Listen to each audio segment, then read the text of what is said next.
Mình là Sky Gaming đây. Hôm nay mình sẽ có kỷ niệm 10 lượt subscriber của mình. Trong thời gian qua mình mới quay được khoảng 2 tuần mà đã 10 lượt subscriber rồi. Nên hôm nay mình sẽ làm clip kỷ niệm 10 lượt subscriber để tặng các bạn mà đã ấy cho mình trong thời gian qua. Thanh niên nào chơi ghẻ thế? Lên đây, sang đây. Không nhìn thấy súng anh VIP à? Đi sang đây. Đu.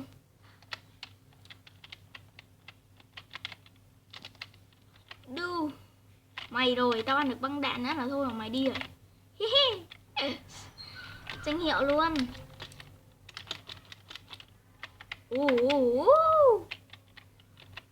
Chết mày chưa? Đu. Wow. Đông chưa? Ui giời ơi. Chưa gì vào đã tốt rồi.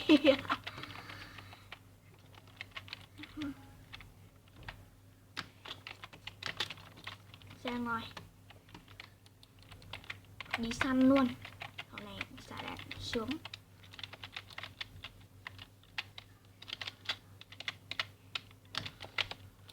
Rồi bắt đầu nào. Chiến dịch săn. Săn Sơn Dung.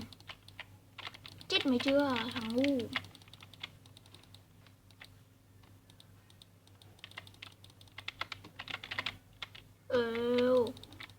Làm gì thế? Đông chưa? Quá là vui luôn. Master sợ quá chạy mất rồi. Wow. Đâu? Master chạy nhanh đấy nhở? Ngắn thôi, đi xa thôi, xa anh ra. Mày chết mày thằng Master, thằng kia là phải chết với anh rồi. Thằng này là phải chết rồi. Đủ, đâu rồi? Có đậu phộng. Chết rồi, hết đạn.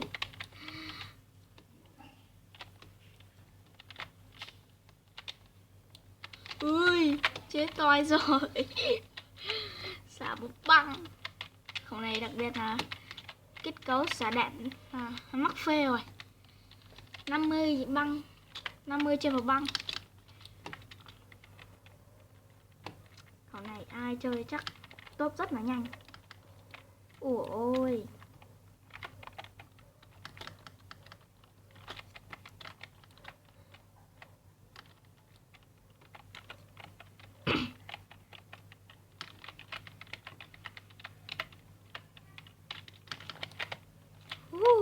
Chết rồi. Rất là vui mừng. Bắn nó.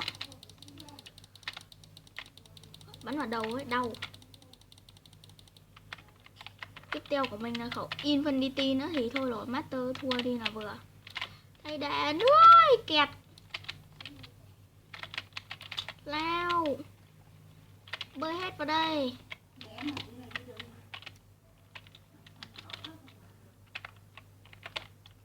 Nào bơi hết vào đây anh xem nào. Ôi. Xin lỗi. Ôi. Bây giờ như nào? Ông nói đi xem nào. Ui. Thế là tiếp cận gần quá. Thằng niên kia trốn đâu rồi? Giết hết.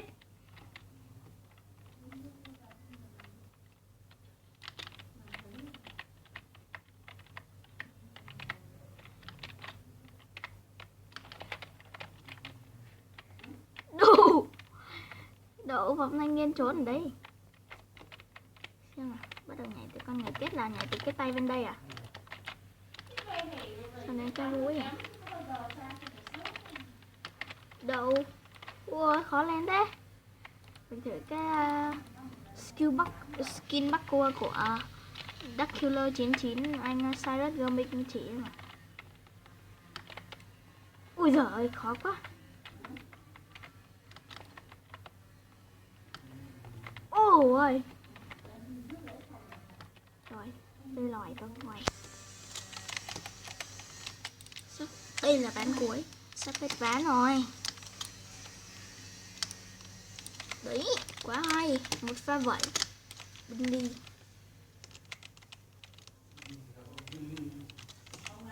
Ui,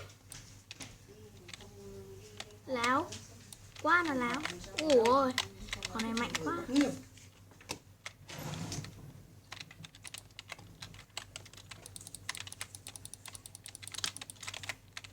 Con này mạnh quá đến nữa. Ui,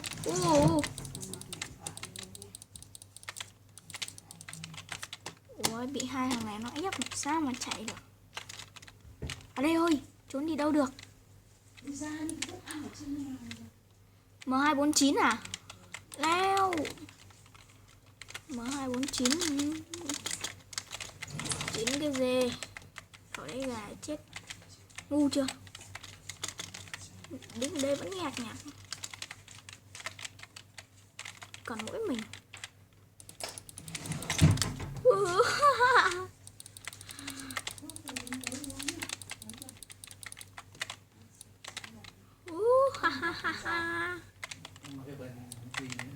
Thằng này phải cận chiến rồi.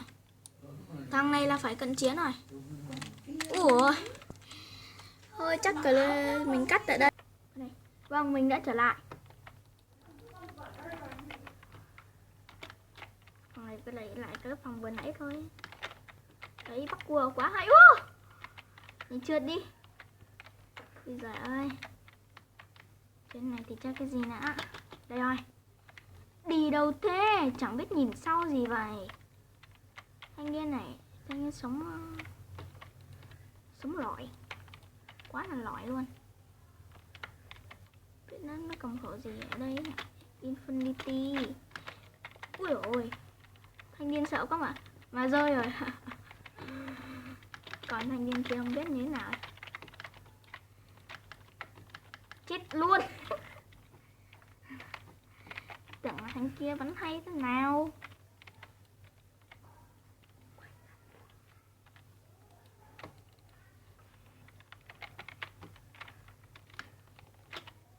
Ôi, cua quá là gà bắp chúa nhất thế giới rồi.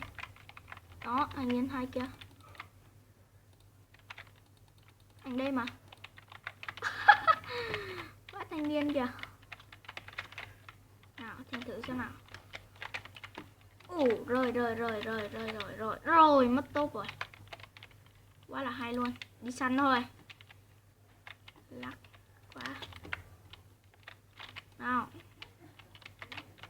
Anh sẽ săn. Chú Master ạ. Tốt chưa?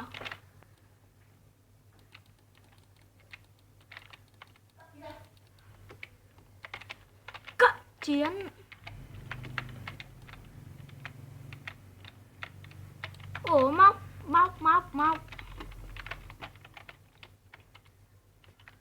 Đấy là một cú cận chiến quá đẹp luôn. Khá là đẹp.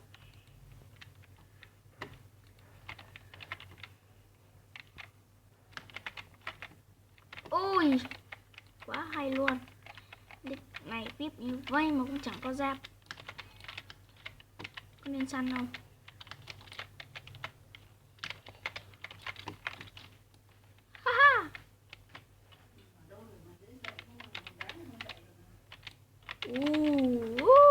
Bị trôi. Quá là hay, một pha chôn giòm. Bà dặn nhá. Này. Dạ. Bà dặn thế mà về thì sẽ cái cửa bên trong nó bấm vào trong nhé. Vâng. Xong cháu ra ngoài cháu kéo mạnh vào. Thế xong Vâng. kéo cửa chốt cho bà, kéo cửa ngoài cho bà. Vâng. Chết mày. Nó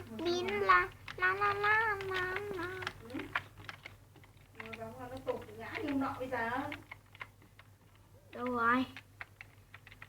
Lên đây nào, anh sấy cho. Lên đây, mày lên đây. Cái gì? Mày lên đây. Ui, mất cái huyết thanh, một phát cận chiến nữa. Ui ơi.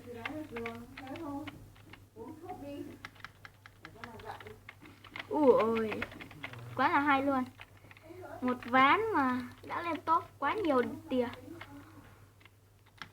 Ủa, top 2 có 80, mình 235 à? Chạy.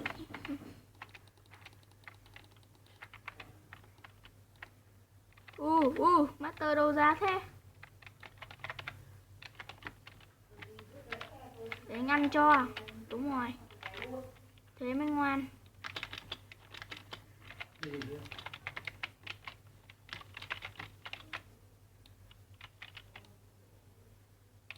Có đồ không? Để chết thằng này đi.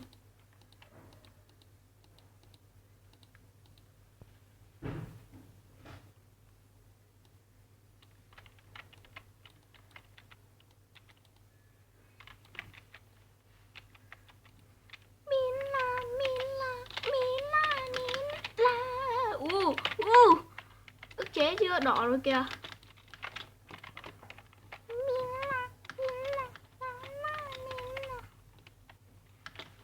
Hay quá, một pha bắt cua quá là đẳng cấp.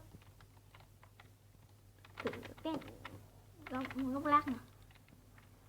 Mọi người nghe nói trên mạng khu vui chơi có gốc lác. Vãi khu gốc lác, khu vui chơi đi. Này chắc mới. Ôi.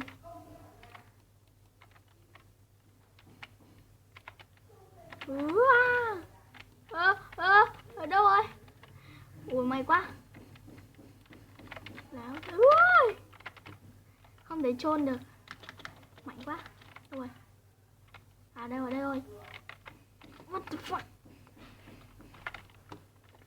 Giời ơi. Sao mình vẫn tốt thế này?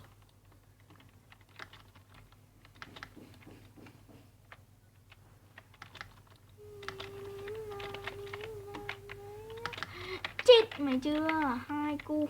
Thằng này nhá, lượng PP 19 heo dog của anh. Mất dậy. Quá là mất dậy. Kết gốc nát nào. Đấy, để cho gần. Đỡ không? Sao mình không vào được gốc lát này?